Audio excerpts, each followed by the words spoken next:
کبھی دل سے یہ سوال اٹھتا ہے کہ وہ لوگ جو سب سے زیادہ قریب ہوتے ہیں انہی سے دل کیوں الجھنے لگتا ہے؟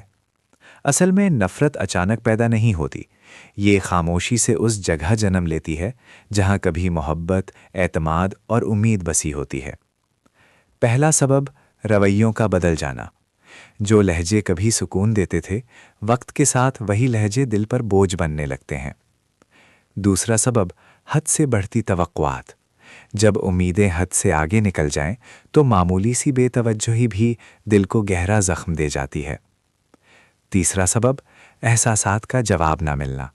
جب لفظوں میں اپنائیت ہو مگر عمل میں کمی محسوس ہو تو دل آہستہ آہستہ خاموش ہونا سیکھ لیتا ہے۔ چوتھا سبب غلط فہمیاں اور ادھورے سوال۔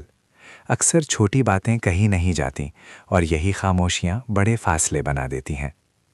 اور آخر میں ایک سچ، نفرت دراصل اپنوں سے نہیں ہوتی، نفرت اس تکلیف سے ہوتی ہے جو اپنوں کی لاپرواہی سے دل میں اتر جاتی ہے۔